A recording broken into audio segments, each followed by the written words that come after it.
Do you have an Amazon Alexa enabled device? You can now listen to my podcast on that device. Just go to Alexa Skills, search for K-12 Education Untangled, click Enable to enable that skill, and voila! You're now able to listen to my podcast via your Alexa enabled device.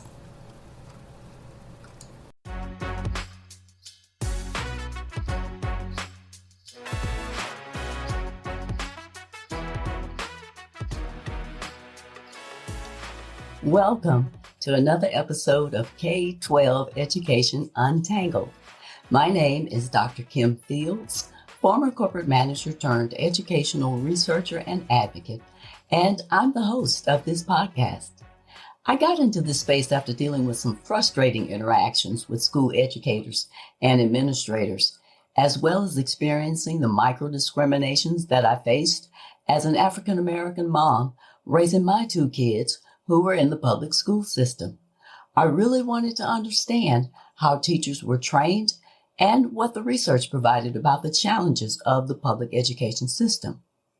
Once I gained the information and the insights that I needed, I was then equipped to be able to successfully support my children in their educational progress. If you're looking to find out more about current information and issues in education that could affect you or your children, then you're in the right place. Thanks for tuning in today.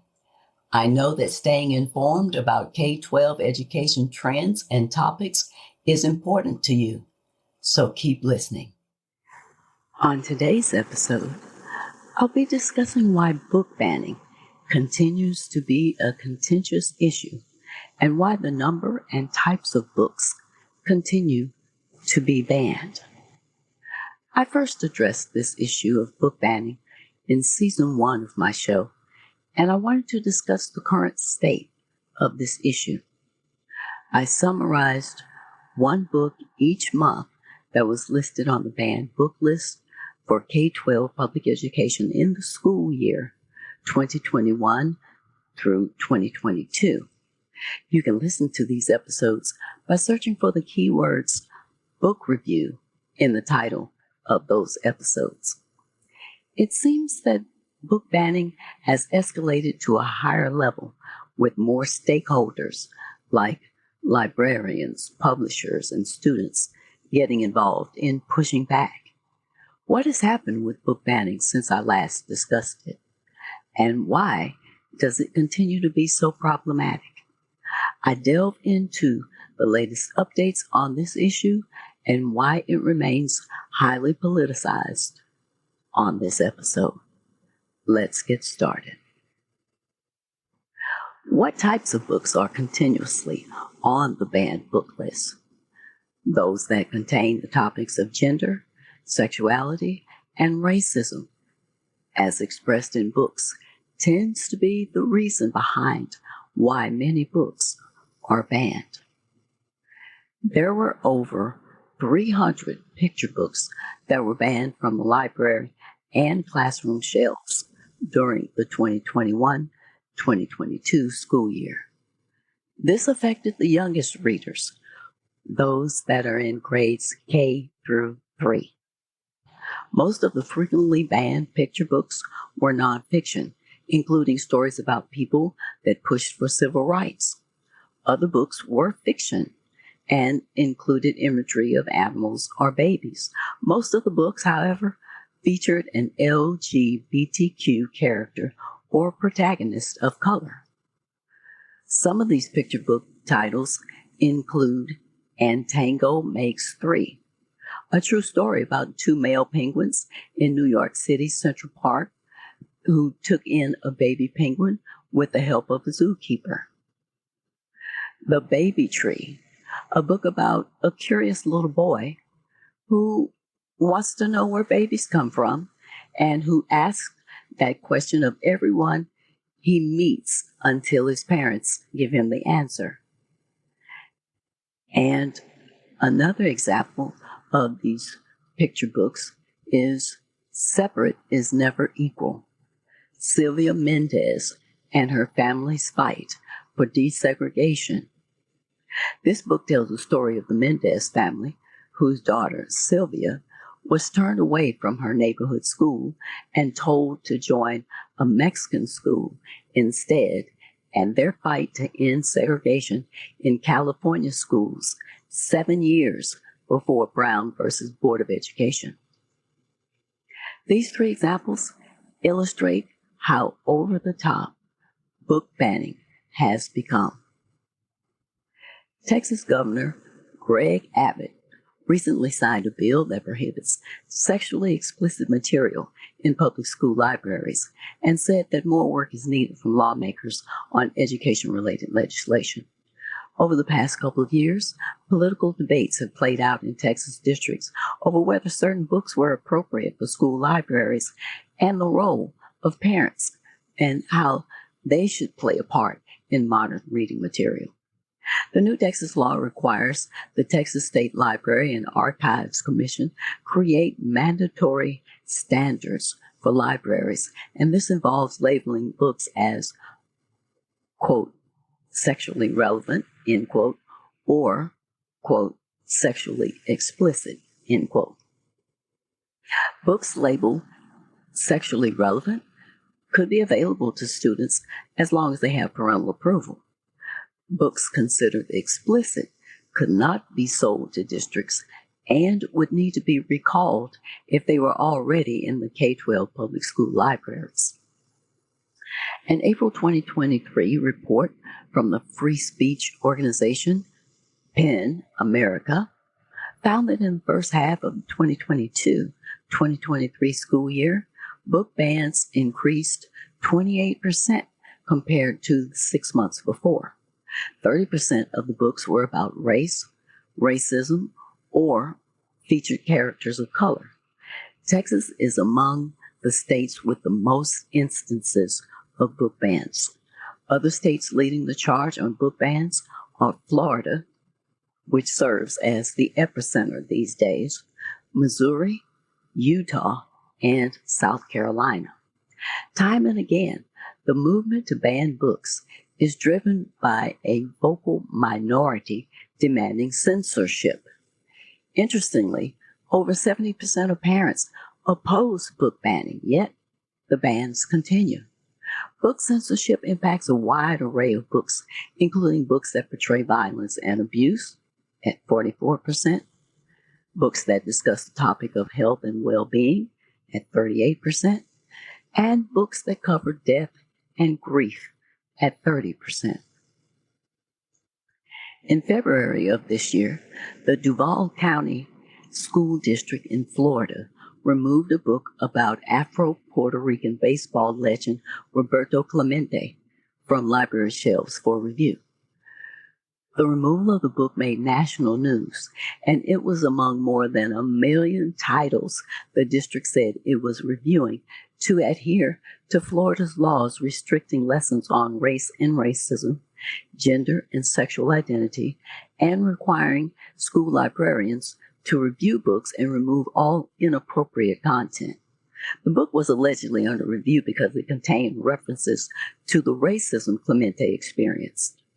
Then, in March of this year, Governor Ron DeSantis and Manny Diaz, the state education commissioner, blamed the district for overreacting and removing the books. They also denied reports of mass book bans in Florida and didn't address mass removals and reviews of books due to state laws and Department of Education guidelines. Mr. Diaz then wrote a letter to the school district asking why the book was removed and expressed concern about the district review process, which mandates that any library or instructional book be reviewed by a district employee with a valid educational media specialist certificate to make sure that they don't contain pornography or banned lessons on racism. The next morning, the district approved the book to be returned to the shelves. How confusing is this? It makes you wonder why politicians get involved at this level of the education process. It's disingenuous for states to say that they aren't responsible for book bans when they're the ones that created the laws and regulations that have led to an environment of fear, of civil liability, loss of jobs, and loss of teaching licenses if the line is crossed. The best way of assuring that no bans take place is to take politicians and political organizations out of the mix and to rescind laws and regulations pertaining to book bans and allow the education professionals and library professionals to do the job they know how to do best, as well as serving their communities of students and parents. So what do students have to say about book bans in their schools? They don't seem to notice when a book is challenged in their district, according to half of the school library staff. But when they do find out that a book is under challenge, naturally, students' interest in those titles go up. In fact, it seems as though a student's interest in reading overall goes up.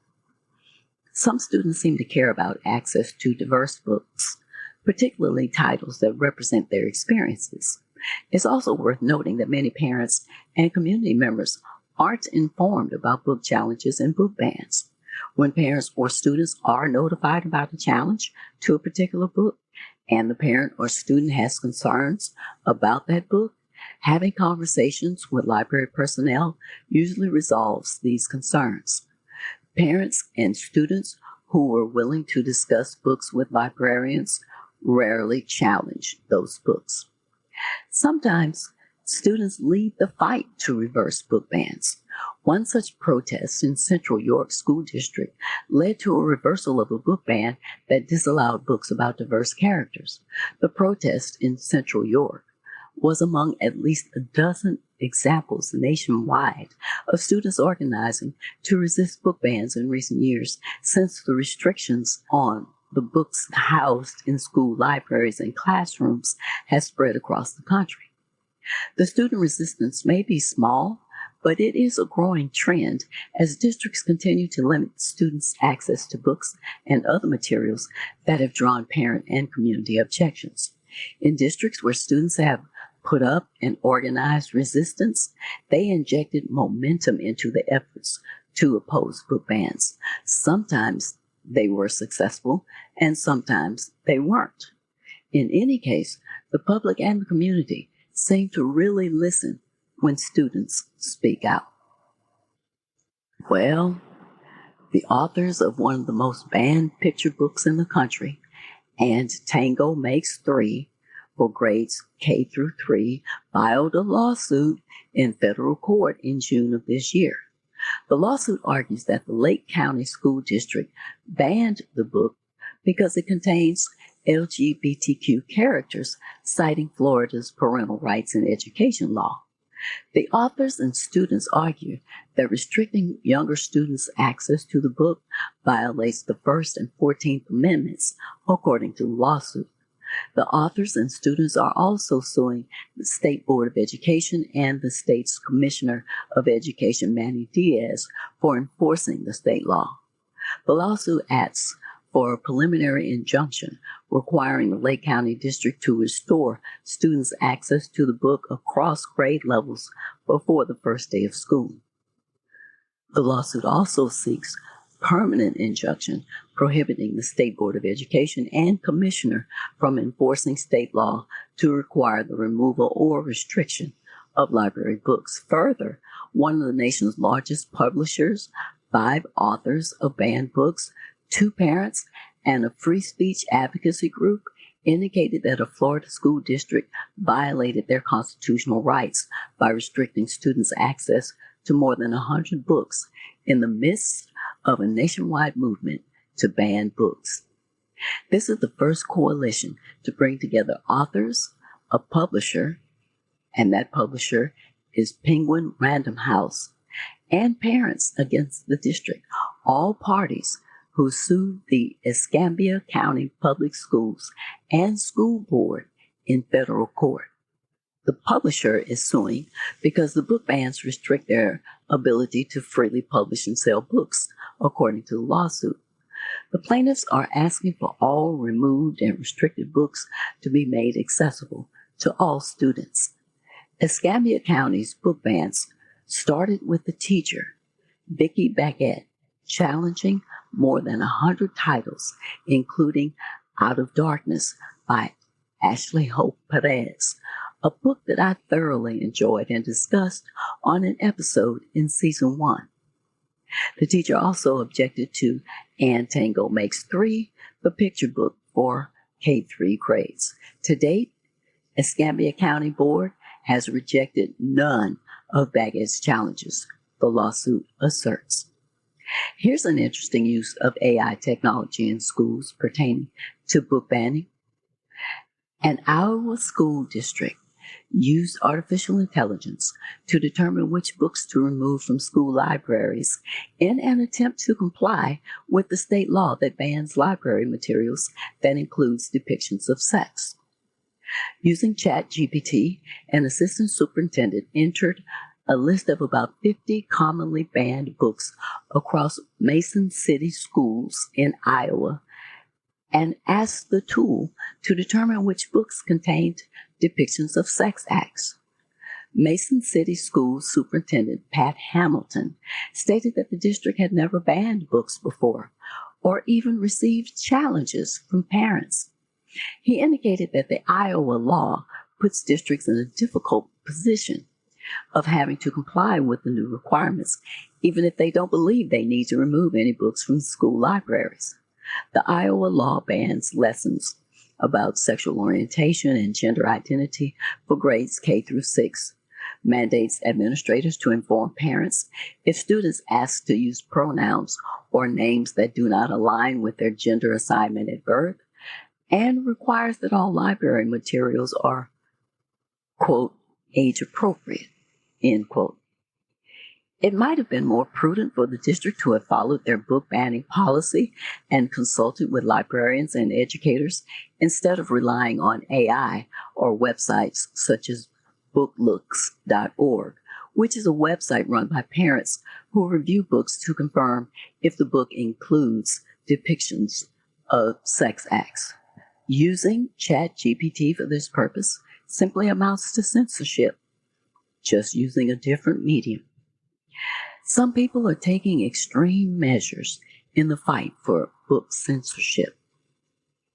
In 2022, there were almost 6,000 school threats across the country reported to the FBI, a 60% increase over 2021. As both book bans and school threats have proliferated, a small amount of districts like Hilton Central in upstate New York have experienced threats tied to book ban controversies. Some parents send threatening emails to districts indicating a bomb scare if certain books aren't removed from the classroom or school library. These email threats are simply a hoax meant to cause panic and disruption in the school community.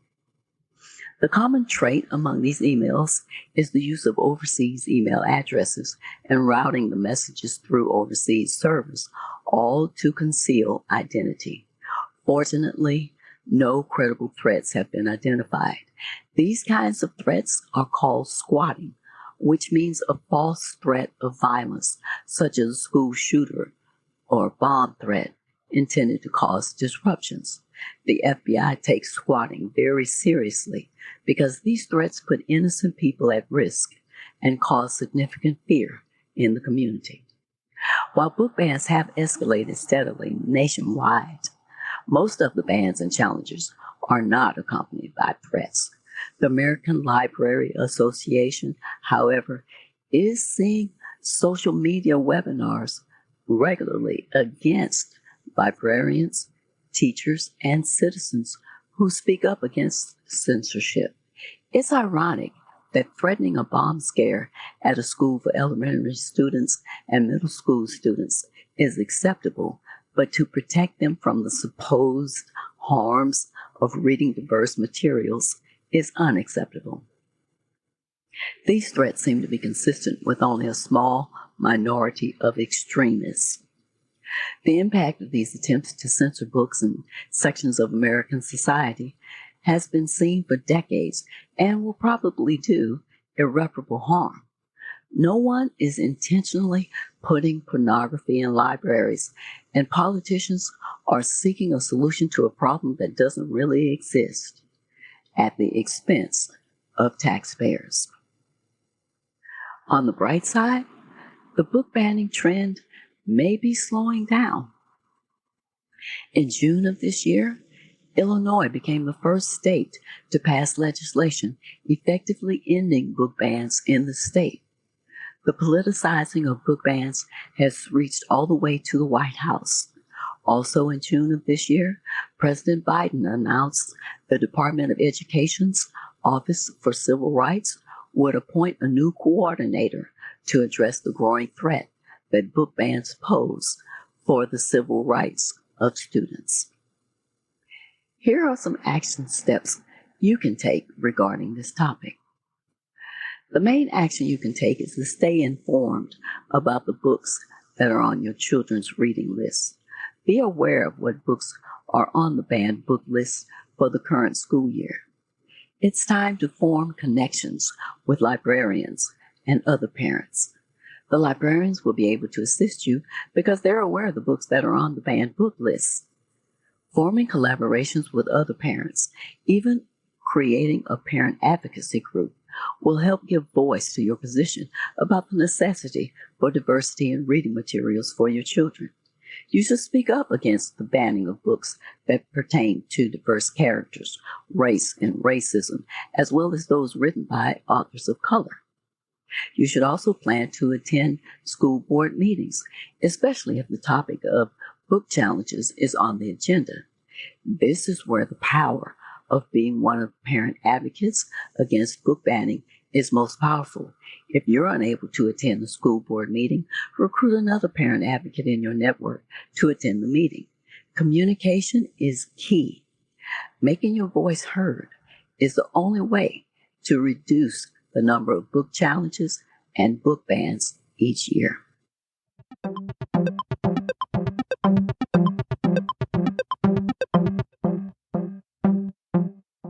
Here are this episode's takeaways. An April 2023 report from the free speech organization PEN America found that in the first half of the 2022-2023 school year, book bans increased 28% compared to the 6 months before. 30% of the books were about race, racism, or featured characters of color. The topics of gender and sexuality, as expressed in the books, tends to be other reasons behind why many books are banned. Texas is among the states with the most instances of book bans. Other states leading the charge on book bans are Florida, which seems to be the epicenter these days, Missouri, Utah, and South Carolina. Time and again, the movement to ban books is driven by a vocal minority demanding censorship. Interestingly, over 70% of parents oppose book banning, yet the bans continue. Book censorship impacts the wide array of books, including books that portray violence and abuse, discuss topics of health and well-being, and books that cover death and grief. There were over 300 picture books that were banned from the library and classroom shelves during the 2021-2022 school year. This affected the youngest readers, those that are in grades K through 3. Most of the frequently banned picture books were nonfiction, including stories about people that pushed for civil rights. Other books were fiction and included imagery of animals and babies.